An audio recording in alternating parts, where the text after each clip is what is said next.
Hey, everybody. Welcome to the Riffhard podcast. My guest today is John Matos, and I'm going to give you his Instagram handle before I say anything else.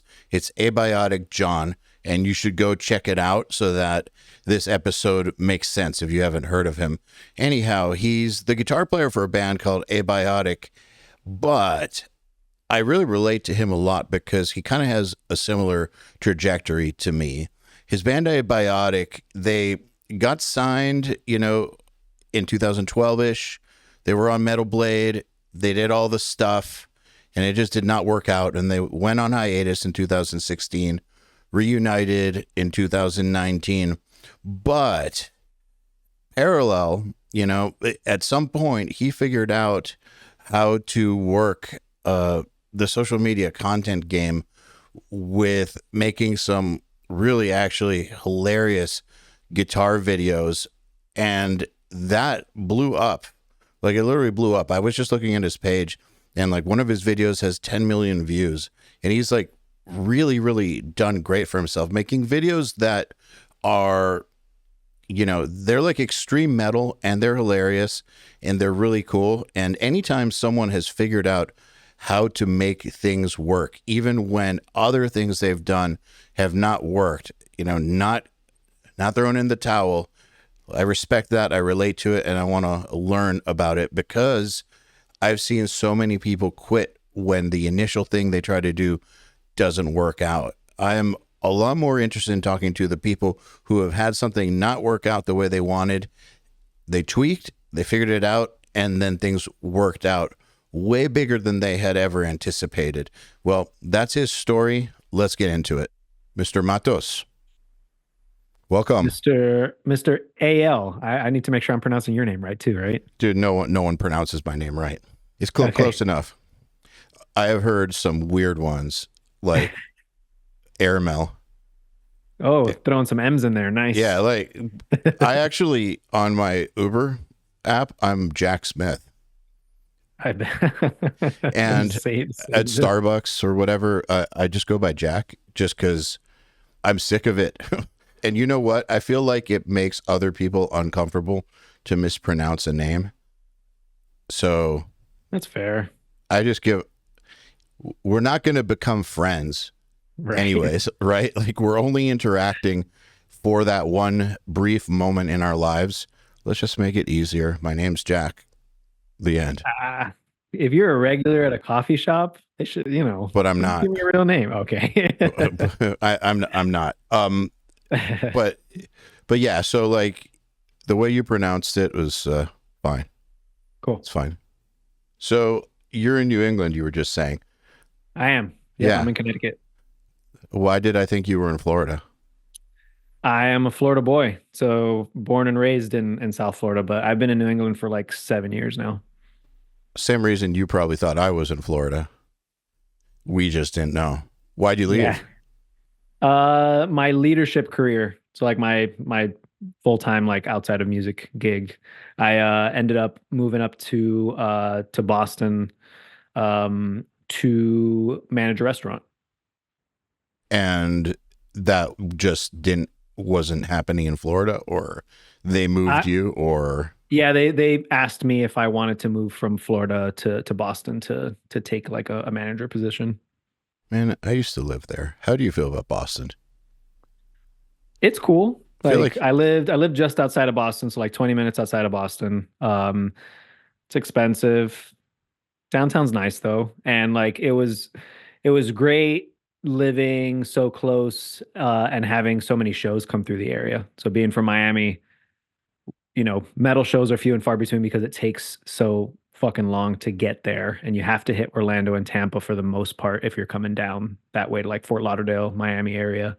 Yeah. So not as many shows, not as many homie hangs when I was at home. That's why I was curious. Actually, it's not just stupid small talk. The thing I noticed about living in the tri-state area as opposed to living in Florida was, even though there is like on the surface a lot of metal in Florida, and there's pockets of it, I think that the more you are close to big cities and lots of big cities, the more you're going to be around like-minded and competitive in a good way people, which I think helps you get better. It Yeah. like helps you raise your bar and helps you be more a part of things. Not to say that you can't be a part of things being like off off the off of an A market or something, or in the middle of nowhere, but I think Yeah. it's whenever I've lived in a more I guess busy, central, populated, civilized place, it's helped me out a lot on the music end. For sure. And like I was living in Miami, so it's like very heavily populated and like I guess central relative to everything around it. um but just Like the ocean. yeah, the ocean on one side, Yeah. but just a pain in the ass to get to and get out of. Like, when I was touring full time, it's like if you're support on a tour and the tour starts in Georgia or it starts in Louisiana, you either have to route and then you sacrifice routing back, or you just have to like make a shitty drive for your first date of the tour. And I feel like I only played in Miami once on tour. Once on out of like all the tours, only once. Yeah, Miami proper, there's not really like a good music venue. It's Fort Lauderdale, which is like 45 minutes north. Miami venue you may or may not have played, or like the underground like metal venue in Miami was Churchill's Pub, and that's like kind of where I grew up playing shows and stuff. I feel like we played there. Mm. So one of the things, so okay, so I'm from Atlanta. I went to school in Boston, moved back to Atlanta, then moved to Florida, then back to Atlanta, now Milwaukee. But when I first moved back from Florida, I was living in like Sanford, Florida, which is 45 minutes north of Orlando, Yep. kind of a little out there. The first day back in Atlanta, I I drove back with a truck and got to my new place and went to a gas station to just get a drink, and get some supplies because it was late. We needed something at the house, like water. And my first impression from people in line was like, I'm back in civilization. I was like, I forgot what civilization's like. Holy shit. Yep. Like Florida's wild. It's so wild, and the stereotypes are real. And I just got used to it. And then it literally the first night, just in line at a gas station, it was Felt the difference. it was it was a relief, but it was also hilarious. There weren't just like a bunch of people fighting with each other about like lottery tickets and threatening each other and smelling crazy and like looking like they were going to eat your face. And Yep. yeah, Just Florida man. yeah. Did you get that vibe at all when you moved to New England? Like, I am now in a more civilized place. Not really, because Well, of you're from how Miami, so how Miami is. yeah, Yeah, it's like comparable, like big city wise. yeah, It's just totally. attitudes are certainly different. In Miami, for the most part, everyone is fake nice to you, or like they're saying nice things, but you can tell as soon as they leave or you leave, they're going to talk a bunch of shit about you and how that interaction went. And then in New England, which I'm sure you experienced while you were here, everyone is mean nice. We're I've seen the like, quadrant. Seen the quadrant about like, oh, I know what you're talking about. Yep. yeah. So it's like with the north, it's like acts mean is nice, and the Yeah, south, yeah. it's like acts nice is mean. That's exactly it. That's exactly it. And that was interesting. I mean, before I moved up here, I had been touring for 5 years, and I'd gotten to experience, like, obviously, like just being on tour, you don't spend obviously too much time in an area, but I got a little bit of a taste of it. But then when I started living up here, is when I really noticed it. I was like, oh, like people are fucking mean, but they're trying to do you a favor at the same time. They're just blunt. Yeah. The example that I give to people that when I tell them about this is like, and it's not a great example for a podcast, but so driving in New England, if you are in a left turn lane and the light turns green, so folks on the opposite side of the street also can drive and where you're trying to make that left turn.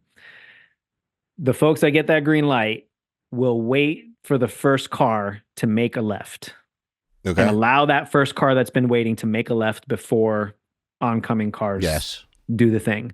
If you don't, they will honk at you and be Yes. upset if you follow driving rules and regulations and don't do that because they have the right of way. In Florida, your car will get smashed into if you try and make a left before like those cars. Those cars are it's F1. They're waiting like they're about to just smash the gas as soon as that light turns green. So that was Or like one of the big things that I or noticed when I moved there's out here. another option. Or they're old and they don't see that you're even there, and that's why you're going to get smashed. I got into a car accident in Florida just like that. So yeah, I absolutely. I heard a stat. I don't remember it exactly, but that the majority of car related deaths in Florida are due to old people who probably shouldn't be driving anymore. Yeah, I got into a bad accident when I was young, because of someone very, very old driving. And then I got into a motorcycle accident like 8 years ago now or something on I-95, so major highway. A little bit similar circumstances. So yeah, for sure. I am a So statistic. Not not so not were death, obviously, but you were the motorcyclist? yeah. Okay, so it wasn't like a grandmother on a motorcycle, No. because No, that no, might have no. been worth it Thankfully just to not. see. Yeah, actually. Man, well, you're lucky. I am. I am. That was an insane, like definitely like near death experience. Yeah, man, motorcycles. Okay, so I feel like to do music, you have to be risk averse to some degree. Like if you want to do it for real, Hmm. if you want to do anything involving the arts or social media or like anything like that, you got to have some level, not risk averse, the opposite of risk averse. You have Yeah. to be pro risk. I mean, not risk averse. Don't quote me. You need to be comfortable with risk. And I think that it's a certain personality type who's pre-wired for it. And I definitely think I'm comfortable with it. But motorcycles are one thing. That's a risk that I just can't do it. They seem really fun. And I'm not, by the way, I'm not trying to have one of those those conversations where people will like try to like get you to not ride or make it about themselves. So this is about you. But anyways, I've never been able to like been able to ride a motorcycle because the risk of it does not it like doesn't allow me to make the decision to even try. Like I Yeah. can't. Like it's like a barrier. So what I'm wondering is, where does that calculate for you? Like is it a rational thing? Do you not care? Like how does the risk assessment work in your head? It's a tough one because I wouldn't say growing up I was like a risky kid and I was like, I was a pretty cautious kid, I would say. So I think maybe that was me like when I was young, I made some friends who had motorcycles and they taught me how to ride, so I kind of fell in love with it there and then I maybe overcorrected a little bit from being a little bit careful or overly cautious growing up. And then I kind of fell in love with like how can I make this like it's something that I have a lot of control over what happens, and then I also don't have a lot of control over what happens. But that part is a little bit exciting. I haven't ridden Much in like life. yeah, yeah, agreed. I've got kids now and stuff, so I haven't ridden in many years, but it is a lot of fun. It is exhilarating, and it's like it's that whole balance of like, if you live life too scared, then you're never gonna do anything. Like you could like get hit by a car walking out the door to your Yes. house. So, I don't know how much I subscribe to that. but it's a fair point. It's like you can't limit yourself too much. You just got to still do it safely. Make sure you're following, all the proper precautions. I always wore a full face helmet. I always wore all the right gear. So in the accident that I did have, I didn't break anything. I didn't like because I had all the right protection and everything. So But that's actually a really good insight about dealing with risk, I think, because it does come down to being a personal tolerance thing. I mean, if like when people talk about like investing, for instance, risk tolerance is something where nobody's judged for their risk tolerance. Actually, everything is built around a person's risk tolerance, and it's a yeah, personal thing, and everyone has a different amount that they can live with. And I suppose that the idea of I don't want to live my life scared is that's a really big deal to me and to my family and to lots of people I know. Like we will not live in fear of something that someone might do to us or that could happen. At the same time, there that goes only so far because you don't want to put yourself in scenarios where I guess the chances are higher than they would have been otherwise. But yeah, if you take no risks, I don't agree. Like, no, you're not living if you don't take risks. But I yeah. guess you're not going to get as much out of life as you could without taking the risks, calculated risks that you're comfortable with.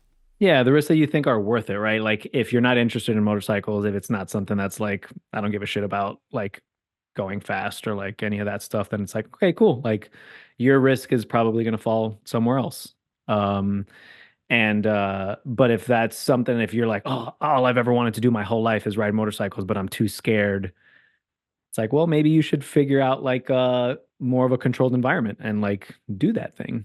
And then and do it like make it calculated, like you were saying previously. And like I think that for sure lends itself to music and following your dreams and following, if you want to pursue a career in music as with a band or however else, it's like you said before, like there's going to be tons of risk in that. There's tons of, all right, I got to put most of my eggs, all of my eggs in this basket and see how it plays out. And there's lots of risk involved. I think the key to what you just said is I really want this thing, right? Like, so with motorcycles is if it's something you really want to do, like you think about it, have thought about it all the time, fantasize about it, but won't because you're scared. Now that's a problem, but like, I mean, it's life wide. Like, uh, I was just, it just came to me like, you know, um, approaching my girlfriend was scary too.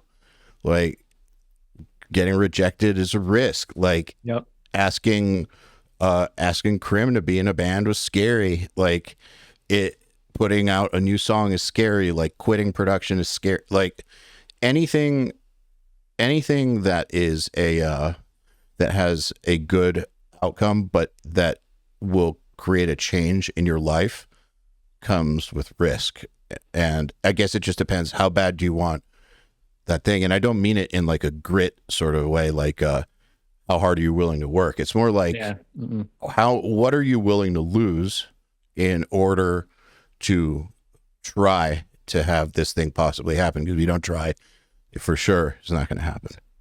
That's exactly it. I mean, I think just going back to motorcycles probably a bad comparison for this one, but um thinking about like, the examples that you gave, like what's the worst thing that can happen, right? Like worst thing that happens is I get rejected and maybe my skin gets a little bit thicker when it comes to rejection. Maybe I figure out like ways on how to manage my emotions when it comes to rejection. Um, Going back to like asking, you know, people like Krim to somebody like Krim to be in a band with you, it's like, what's the worst that can happen? He says no. You Yeah. know how many times I ask myself that every day? I'm just reaching out to people, like reaching out to companies. I really like to work with that company. And a lot of people will just like toil in their head over like, oh, am I in the right place to work with that company? Are they gonna think something of me if I just like go outright and ask. I'm just like, I'm gonna ask because if I don't ask, then I won't know. And the worst thing they can say is no. And 90% of the people I've collaborated with, companies I've worked with, that's how that like has come about. And okay, and I gotta qualify this. Yeah, In the case of this type of no, it doesn't necessarily mean no forever. exactly. Or if if you're hitting up someone who you'd like to date and they say no, no means no. just Yeah. just for clarity, Yep. Yep. don't Yep. if they say no, just accept reality. But No means no, folks. no means no in that. But if we're talking, just want to make sure no one is misinterpreting what we're saying here. Yeah. But when it comes to work, like music work, a perfect example for me is booking people on Nail the Mix. I always see a no, unless they say, "Go fuck yourself. This will never happen." I did have someone say once, I like what you guys do repulses me. So okay, so I'm not asking that guy. I'm not asking him again. And then But you don't want that person no, on your show no, anyway, no, he right? can Like, go fuck himself. But yeah, exactly. but like most people who have been on Nail the Mix, or I'd say a good 40% were no at one point in time. Hmm. So I see it as a not yet or not under these circumstances. Same with approaching a company. It doesn't necessarily mean no forever. It just means for whatever reason, whoever you were talking to did see it at that point. Yeah, exactly. Like I've absolutely been there too. And some good advice I got early on from the guitar player. I don't know if you're familiar with this band, a guitar player for a band called Son of Aurelius. I've heard of Guy's them. name is Son of Aurelius. The guy's name is Kerry Gear. It was when Abiotic was like first starting to do our thing. I was a huge fan of them, still am, but I reached out to them like on Facebook or MySpace or something like that. And he ended up like giving me the time of day, having a conversation with me. And he said, like, yeah, one thing I'd like a piece of advice I'd give you is polite persistence. Be persistent, but be polite about it. Read the room, give people space. But if you drop off, it's never going to happen for you. So you got to be consistent with it, but be polite and like, don't burn bridges before that you can even see them. Yeah. And there's no like set amount of time to wait before contacting someone again. Like it Yeah. really comes down to what you said of reading the room. Hmm. And I think also taking some personal inventory on why you got to know. Yep. Being able to like self-reflect, see, and sometimes they will tell you why, and sometimes they won't. And if they don't, you have to kind of figure out, okay, you know, relationships in this industry 99% of the time need to be mutually beneficial. It needs to make sense for me in the same way it needs to make sense for you. Right. And that goes into like, why am I having so much trouble getting an endorsement? Or why won't this band take my band out on tour? Or like all those things. There needs to be like some kind of mutual benefit for both parties. Totally. So have you noticed that since the socials thing, I don't know what to call it, like 'cause it just seems like this thing that happened, since that took off, has that made your life easier in that regard? Yeah, yes, absolutely. It's But you made it hesitated a easier. little. Yeah, I didn't know if made my life easier was the way that I would word it. It's made it easier to work with the companies that I wanted to work with. So yeah, I think like absolutely. I've seen like more, I guess we'll call it like personal success doing the social media thing. Again, I don't even know how to like I don't know how to put a title to it either. Than what I've seen doing, Abiotic for the last 12 years now. It's weird, man. I'm wondering how you feel about that, because when I first did Creative Live, I don't know if you're familiar with Creative Live.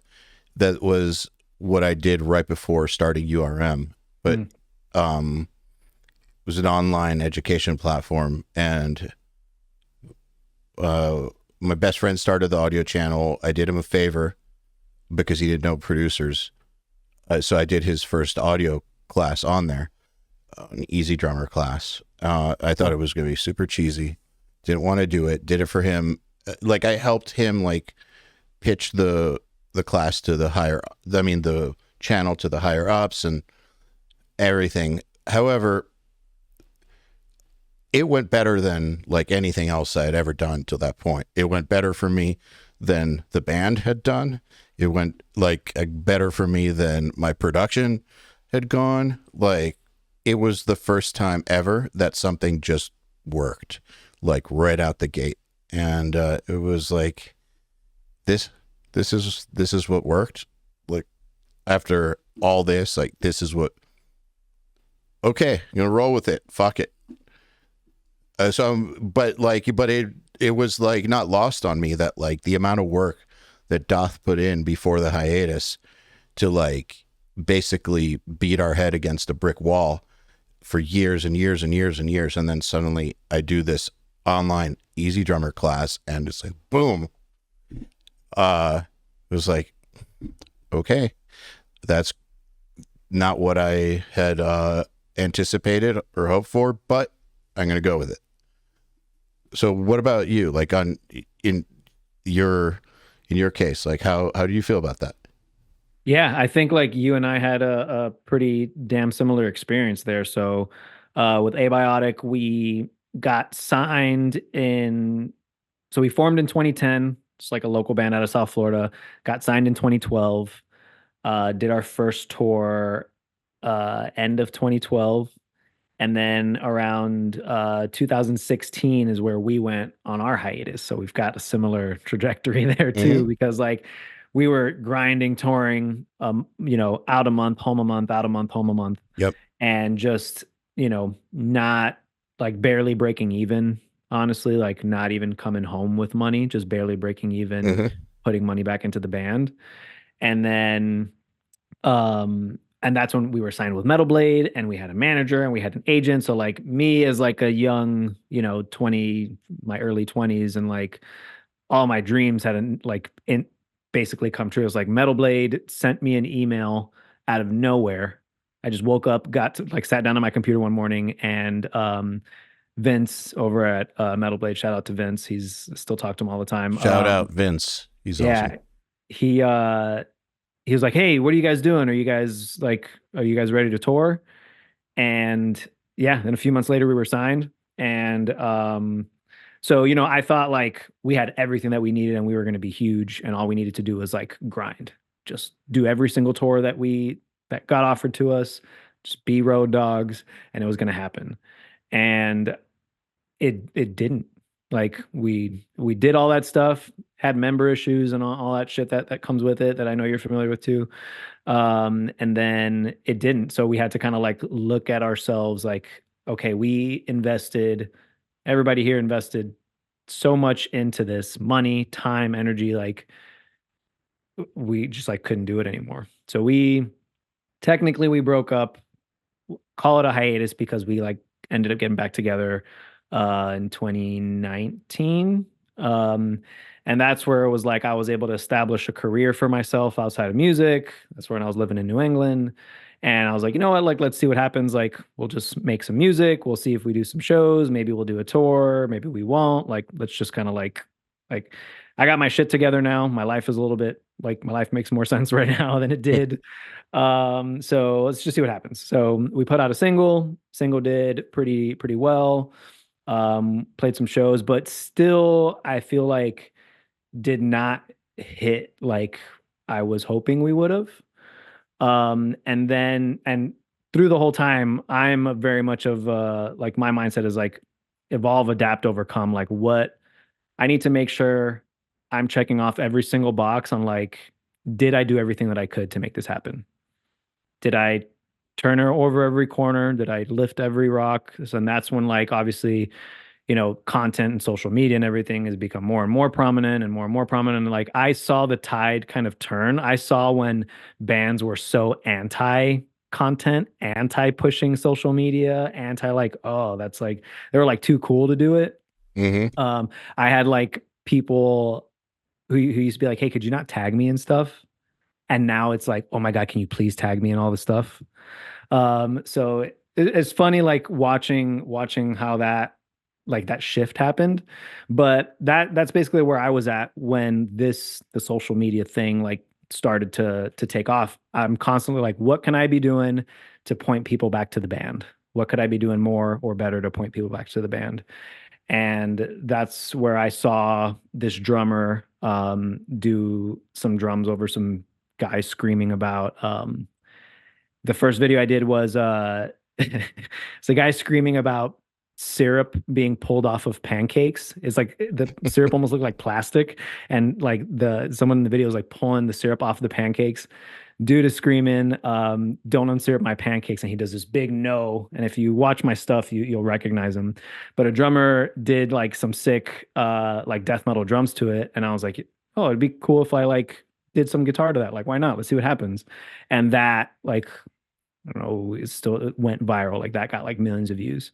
I was like, oh shit, like, okay, let's do this, I guess. Let me try and like figure out if I can do this consistently. And that's been like 2 or 3 years now since I did that and been able to see like a fair amount of success, I guess. Crazy, right? Yeah. It's one of those things where, like, who would have thought, right, that's what would have turned the corner. Yeah.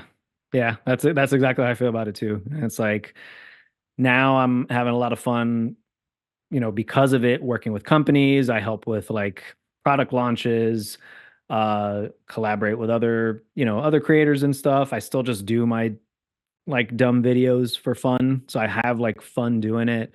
I've been able to like get better at production and tracking and video stuff as a result too. So a lot of like really good things have come from it. So like I'm ultimately just like super super grateful that things kind of clicked in the little bit of a way that they did, but it's still a grind. It's Oh still yeah. like figuring out what works and what doesn't, and some videos will do well and some videos won't, and figuring out the algorithm Were constantly. you ever like was there ever like that depressive thought of, I put so much time into like the serious side of music, and because there was a part of me that was like, I put I put so much serious time into serious music, and showing people easy drummer is what did it. Absolutely. Which I Absolutely. don't feel like that now, but I definitely had that in my head for a little while. Yeah, yeah, no, absolutely. In the beginning, it was more like, oh, maybe, this is what's going to get people to like get more eyes on the band. So like I always kind of like, or I treat it like as a condo. I still feel like it is, in some ways, but yeah, there was definitely that frustration. Like shit, like I put in all this work with the band, we did all this stuff, and like now that I can't tour full time and I have to be home and I work from home, so and I had to figure out for my sanity, like a way to stay tapped in, a way to stay, um, like to keep doing music and feel good about what I'm doing. This is what did it. And it's like, shit. But now I'm just like, you know what? Like adapt, evolve, overcome. It's like this Yeah. is this is what's working and I'm just gonna ride it until the wheels fall off. Okay, well here's the thing. I was just talking about this with a friend of mine. He was telling me that, we were talking about your, not you, but just like your online presence, what it means, how it's perceived, and how we're all friends with musicians that are also influencers, or musicians who have a large following but they're not necessarily influencers, and some of them are very unhappy because they're known for, and they make a living, a really good living off of a thing that's not what they wanted to be known for, and now they feel like they're typecast as something that they didn't want to be. And my thoughts are, shut the fuck up and be happy that anybody likes anything that you did, period, because it's so rare.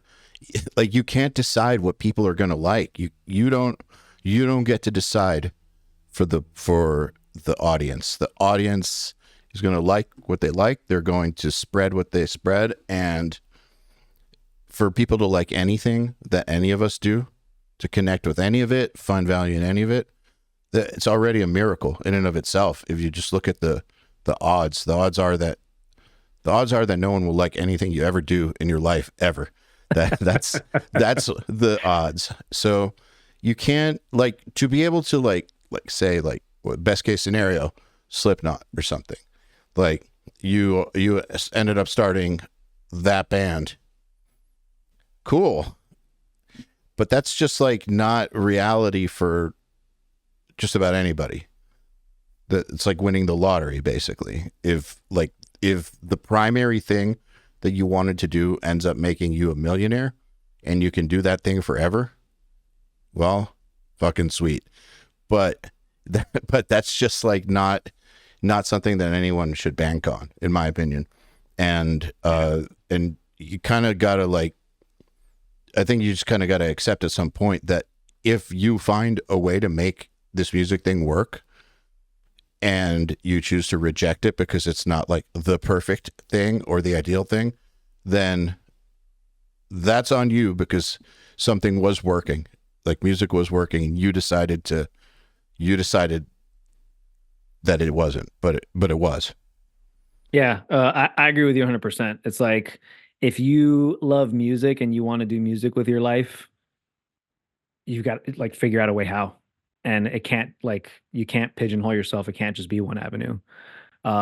If somebody likes something that you do, keep doing that thing and do it more, as long as it feels good. Like, as long as if you're having some internal crisis with your integrity, and like, because I know some guys and some folks like that it's like, I couldn't do, they I haven't been said, nobody's told this to me directly, but you can kind of get the vibe. It's like, oh, I couldn't do what you do because, like, my stuff is just mainly like me playing and, like, for lack of a better, like, showing off. Mm-hmm. And it's like, yeah, no, I get it. Like, I have fun doing it. I enjoy doing it. If I didn't, I wouldn't do it. Like, I've taken that phrase back all the way from, being in the band and, like, doing that. If it's like, if this stopped being fun and I stop enjoying it, why am I doing this? Um, But so like, the thing that you do isn't about them. That's the thing that's weird. It's like mhm, when someone stops drinking and the people around them are like, well, I only drink because of X, or like, yeah, I'd love to stop drinking. It's like, dude, it's not about you. yeah, This person stopped drinking because of them, and you make the content you want to make because of you. And like, what you make has nothing to do with what someone else might make. Like, exactly. that's also assuming that the content that you personally make is the only path forward. Totally. And the only thing is that you can't complain that you're not getting the feedback or the views or the attention or, like, whatever you're seeking, validation, like, whatever it is that is driving you to, like, create and put your product out to the world. You can't complain you're not getting what you need back if you're not willing to change what you're doing or figure Mm-hmm. out what's not working. Yeah. Uh, I just had this conversation on the podcast. Actually, we did. It was like me, Jesse Cannon, and Logan Young and Finn. Yeah, I We watched that. we we talked about this, like, where uh, a lot of musicians uh, get too cool for school with some stuff. Like, they're not willing to do the thing that will make the difference for. Yep. And I think a lot of it is because they're afraid. They're afraid of what someone they don't know is going to say. Hmm. It's weird. Like, And like this I'm image all of, about, like, like, keeping your boundaries. Like, again, if it's something that you're uncomfortable doing, and if you do it, you're gonna feel shitty about yourself after, don't do it. okay, sure, yeah. But also, there's going to be consequences to that because you're not going to get the engagement you're hoping for. Your band is not going to potentially get to that next level because you weren't willing to get out of your comfort zone a little bit. Like, there's been that dynamic in bands that I've seen and like people that I've worked with before that it's like, oh, there's the one guy who's really good with social media. Then there's the other guy who is probably a better musician than me and could do really well on social media, but just chooses not to. And it's like that, like, yeah, I don't do that. It's like, okay. At your own peril. Yeah. But dude, the thing is that like, okay, so I agree as long as it doesn't make you feel uncomfortable, but I feel like there's some nuance to that. Yeah, for sure. Because I think when people say, "Oh, I don't do that," what they mean is they don't do like those nurse dances Right. from TikTok. Right. Like when I hear from people, "Oh, I don't want to be some influencer. Like I don't want to do some stupid dance." It's like that's the type of commentary. That's the type of commentary I'm hearing coming out of their mouths. They didn't sit there and explore stuff they could do, what might work, what might be just a 10% expansion of their comfort zone. Yep. They're exactly. talking about the most extreme, embarrassing, demeaning thing they could possibly do that would be completely off-brand and embarrassing, as like it's some binary choice. Like all I do is post shred videos or I have to do a nurse dance. Right, exactly. To like there's a so much country in song. between. Mm-hmm. Yeah, it's not either or. It's not. It's not either or at all. Yeah, there's so many niches carved out that you could find some success in that I think, to your point, pushes you a little bit out of your comfort zone and also lends itself to some success for whatever your goals are, like whatever that may be. The thing too that I've seen is some people will see that someone they know has found a certain niche on social media, and then they feel like they can't do that. But I don't think those rules apply on social media, much the same way that double bass is used by all of us, distortion and palm muting is used by all of us. There are several creators I've seen, not just in metal, who will take videos and put songs to them. I've seen people do it with animals. It's fucking hilarious. Or like the animal will make an animal noise and they'll write a song around it or whatever. What I've been doing. Dude, okay, you start doing dude, those. Yeah. I haven't seen you do those, but I've seen other people do those, which is kind of my point. Like, Yeah. that's kind of the same as saying that just because you wrote a metal song and I wrote a metal song, that we're doing the same thing. And it's not. Everyone has their own take on things, their own sense of humor. And it just because somebody else is doing a type of content doesn't mean you can't try that type of content. You 100%. might, yeah, you might fail at it. You might find a whole different way to do it that's equally as hilarious. There's no competition there. And I don't think that anyone has any sort of monopoly on a content type. But I have noticed that people will act as if, I think they listen to too many comedians talking about joke stealing or something. Yeah. Yeah, I think that they are, or they listen to too many stories about copyright infringement with melodies, but it's not the same thing. No, it's not. And I totally agree. Like I've had a ton of people reach out to me and just like, oh, you know, I want to figure out a way to like do what you're doing, but I don't want to do the same thing you're doing. I'm like, dude, did you find a cool video that you could put guitar over? Fucking do it. Like, it's not, I don't have like you said, the monopoly on putting riffs over funny videos. Like, don't take yourself so seriously. Have fun. Do the thing. If you have the means to do the thing, do it. See what happens. It's not going to And be like your videos. it's not. Like, I hope anyway, I've been playing for so long that like I've worked on a particular sound, and that's hopefully comes across in the music that I put in my videos, because I pretty much write it original does. music for everything. And that's the same thing for whoever else is doing it. Like, your voice is going to come through in the music. You're not going to sound like me because hopefully nobody else does. And I'm not going to sound like you. So just like do the thing and like honestly, rising tides, right?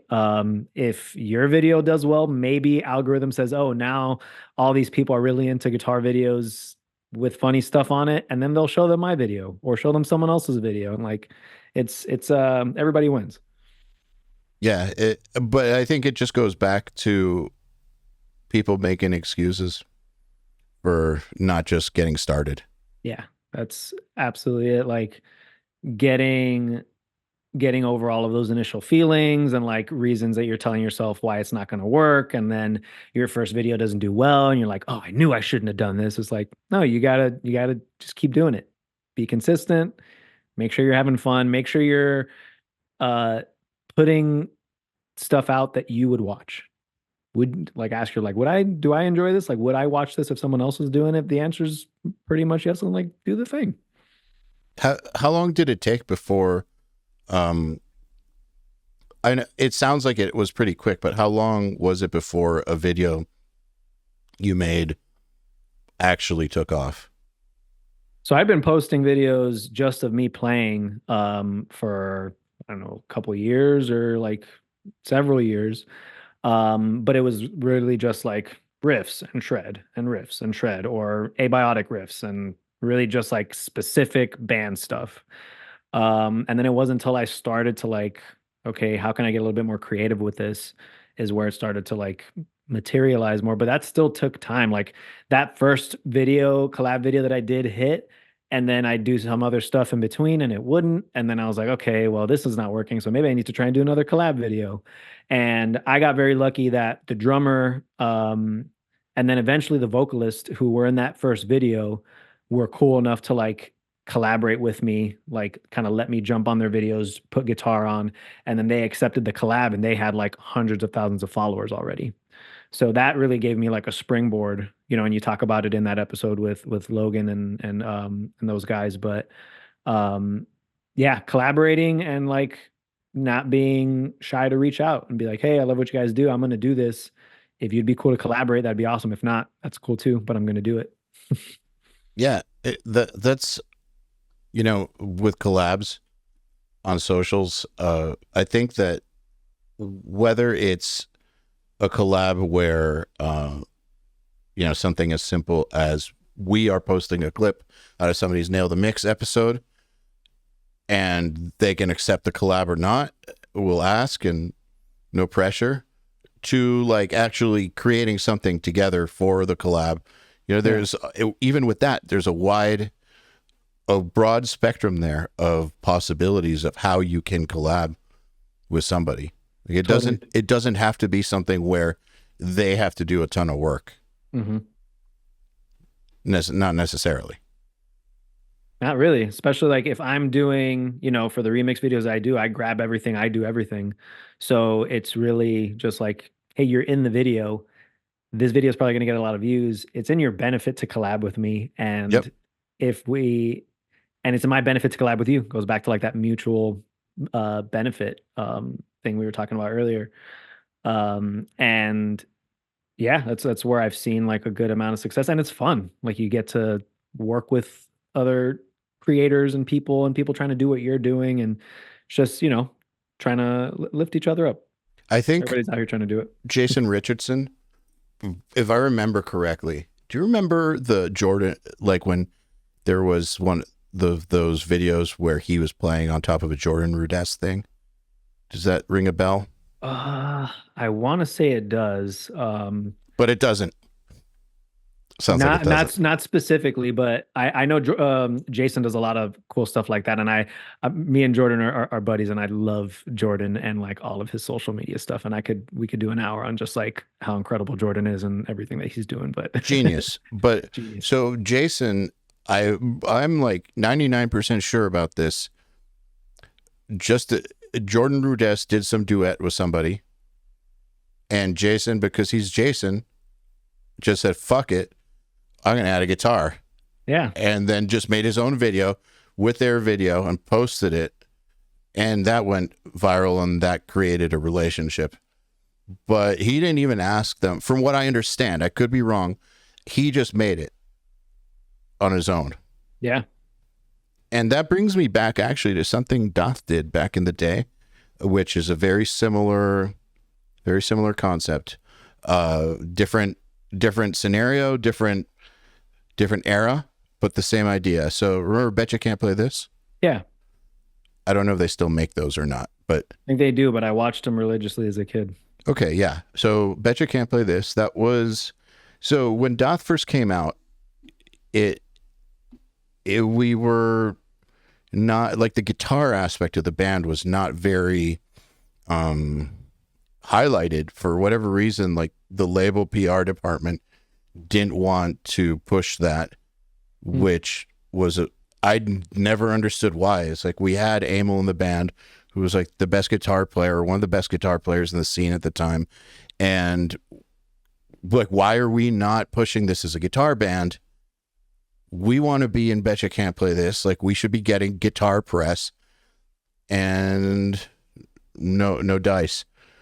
So what we just decided was that we were going to just make a Betcha Can't Play This video and give it to Guitar World. So I filmed Eyal doing this insane thing, and you can find it. It's on Guitar World. It's Doth Betcha Can't Play This.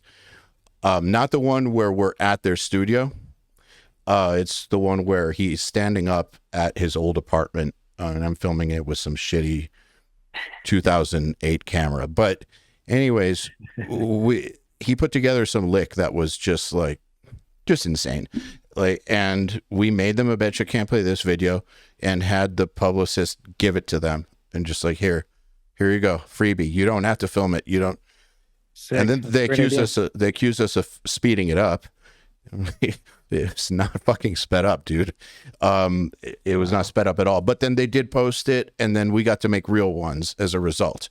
And Sick. we got to go to Guitar World, and we were featured in Guitar World. And then when we made the guitar album, they called it like one of the best instrumental guitar albums ever made, and all this stuff as a result of the relationship we created by just saying, look, we feel like we should be getting guitar press, and the powers that be don't agree, and I can't change their minds. I've tried.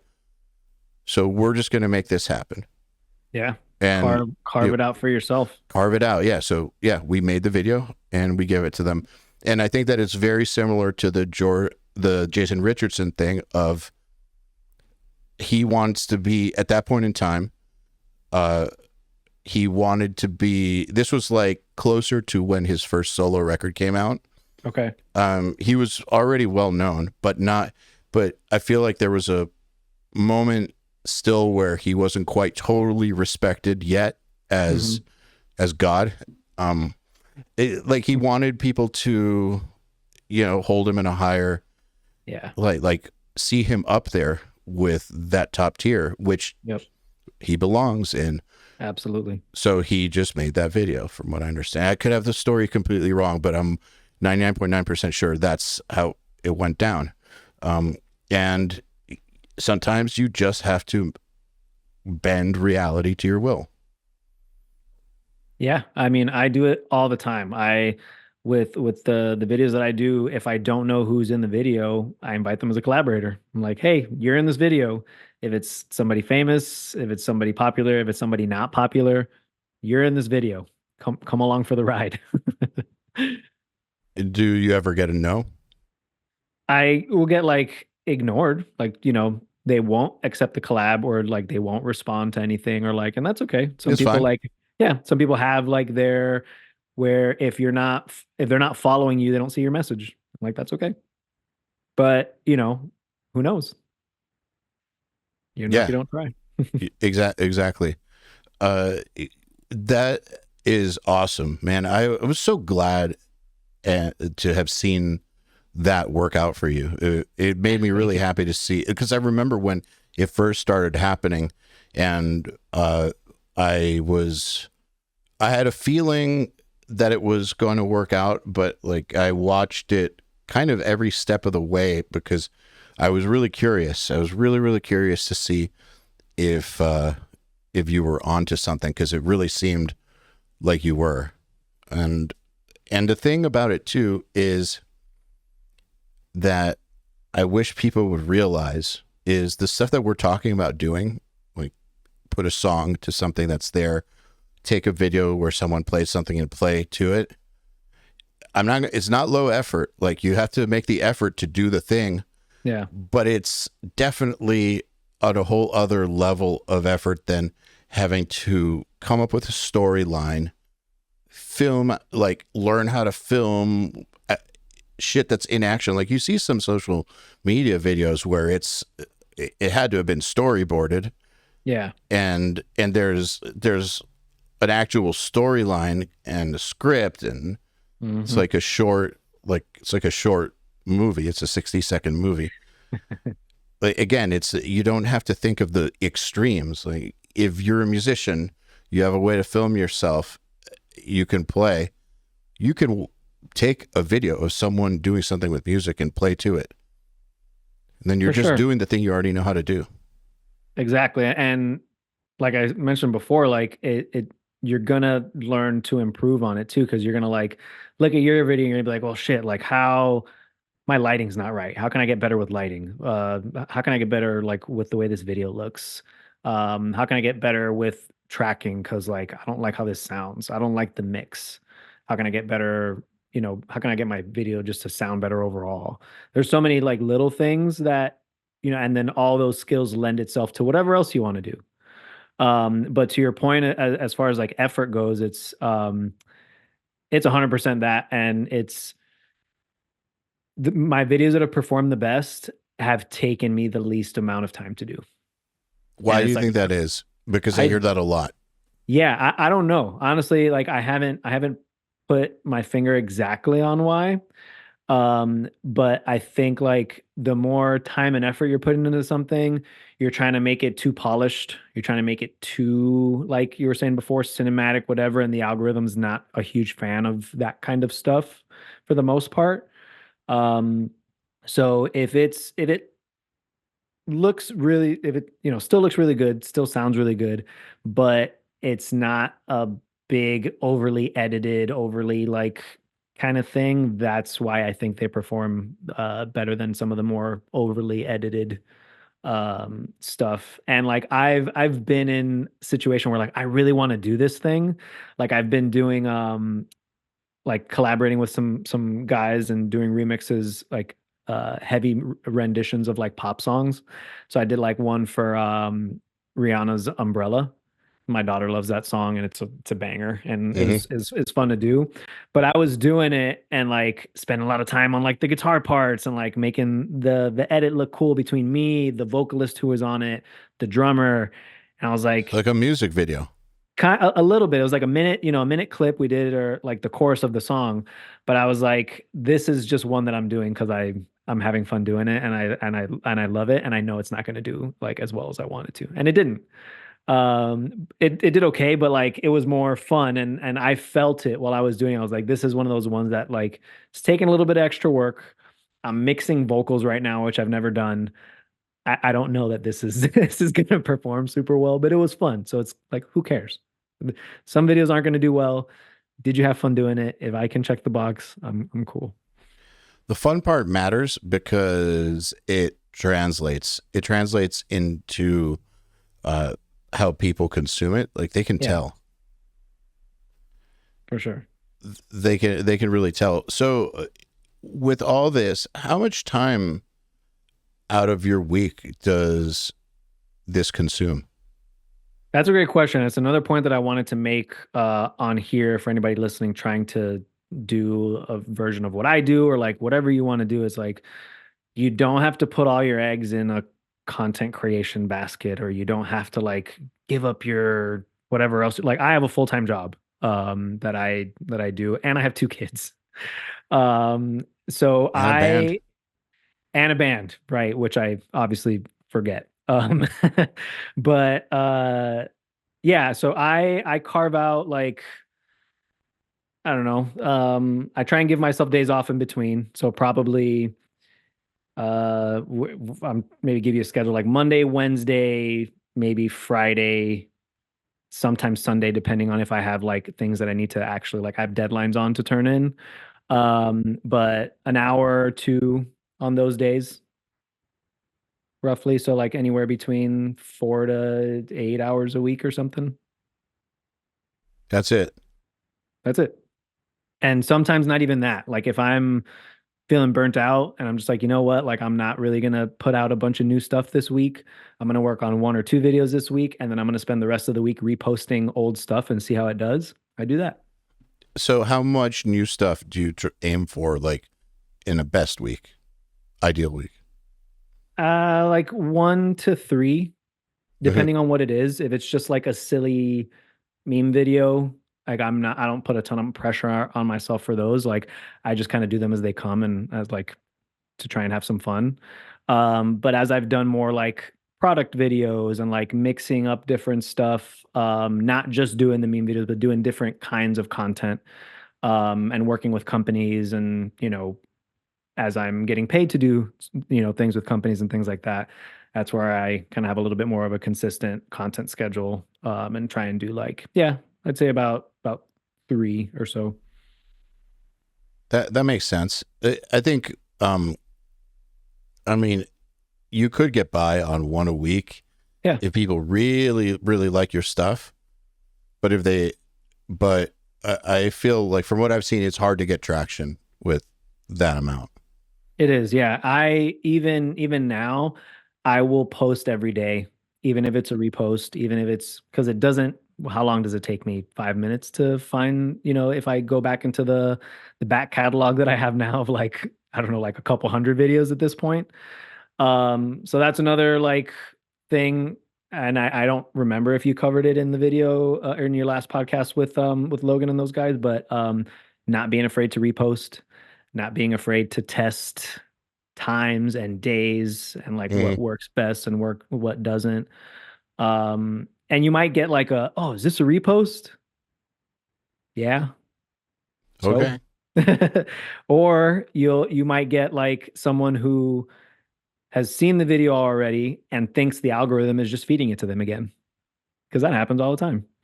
So, I've had videos like I'm a huge proponent of this because I've had videos that I post on like, and there's no rhyme or reason right now, even looking at some of the data, but like a Monday morning, post a video and it does 50,000 views. And then a Thursday morning, I'll post the same video at the same time and it'll get 500,000 views. If I didn't do the repost, that wouldn't have happened, and I wouldn't have made a connection that I made from doing the repost. Hmm. Somebody reached out to me that saw the video that now I'm connected with this person or this company, and like I've just like had so much success from doing that that it's part of my content strategy is Well, reposting stuff. just because you posted something once doesn't mean that everyone who would enjoy it has seen it or will Yep. see it. Yeah, and as your following's growing, the new people that recently followed you likely didn't see your post from a month or 2 or 3 ago. And everybody who follows you deserves to see all your content. You work hard on it. So make sure everybody sees it. I agree. So one last thing, because I know we're just about to run out of time. Yeah. Where do you find time for guitar in this? How do you work that in? Or I guess let me add this to the question. Do you find time for like straight up practicing guitar, or is it all related to the thing you're working on at that point in time? I don't have a practice like regimen. So I don't have anything that I do every week to like keep the chops up specifically like just for practice. So what I'll do is like as I'm getting into the thing, sit down in my studio, get all my amps on, just grab a guitar. I'll noodle, I'll throw a metronome on or like a drum beat on, and I'll just like jam a little bit, have some fun. Um, Maybe drill some stuff that is typically tricky for me, or like that I like to make sure I'm doing consistently because it's in the way I write or in what I like to do. And if I don't do it consistently, then it's gonna I just can't pull it off. Hmm. Um and then it's mostly writing, and like I feel like a lot of practice comes from the writing. Even if it's just for these like silly videos, I try and like come up with some cool riffs and like keep things interesting. So that like in and of itself, I think helps me with some practice. Like I certainly wish I had more time to dedicate just to practicing and doing that because I do enjoy it. It is a lot of fun. But also I have to think about like the return on investment of my time. Yes, yeah, for Um, sure. mhm. But it sounds though like you have it figured out. Like there are certain skills that are perishable. Yeah. Like for me, down picking's a big one. That goes. So Mhm. if all else fails, that's one of the things where if I don't at least put some time into it, it's going to go, and then I'm going to have a hard time doing my work. Exactly. Uh, so there's that. But I think that if you're writing and then tracking what you're writing, well, you have to be able to play the thing well enough to track it, unless it's totally faked. Like you got to be able to play it. So Yep. just by learning it, that is practicing. Yeah. So you make it work. I'm I'm Yeah. trying. I definitely don't have the endurance that I used to, obviously in my touring days. Because that's really what you practice and, we'll call it train a lot for when you're touring or, doing all that stuff. It's like making sure that you can go long periods of time without the muscles tensing up, without, cramping up, making sure one thing for sure that I lose doing it the way that I do it is being able to play the intricate stuff standing. Odd. Fucking sucks. Yeah. Um, but when if and when we play shows or I'm thinking about talking with some bands about taking what I do, and I was thinking about not saying it on the podcast because I don't want to like give somebody else the idea before I get to do it. But I am thinking of taking what I do on Instagram and doing it live on tour. Well, let's put it this way, man. If someone else is hearing this and they managed to pull that off, they were probably going to pull it off anyways. That's fair. That's fair. Yeah, that's kind of my thought on like sharing secrets and things like that, and Yeah.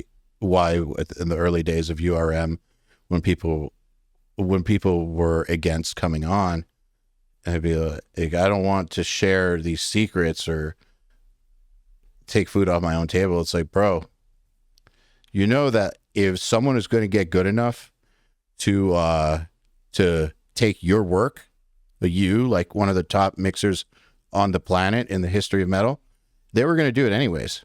Yeah, it's fair. So may as well be nice to them. Yeah, it's a good point. Yeah, But I'm really excited about it because I have like a whole vision for it. Like have a big backdrop with a projector playing the videos and have it be very interactive with the crowd. that's awesome. And so yeah, we'll see. It may come to fruition sometime like early next year. So we'll see. Have Abiotic go Yeah, open for me. open. Yeah, have Abiotic open for you. Ridiculous. I I mean, I'm not Ridiculous. even kidding, but I know, right? but that you should do it. But that I hope that works out, man. And Thanks, man. congratulations on everything. And thank you very Thanks much so for much. coming on. I'm glad we got to do this. Yeah, thank you so much for having me, man. I've been a big fan of the podcast for a long time, and you've had a ton of my heroes on here, so it's a big honor to be able to join them. Thanks, man. Appreciate it.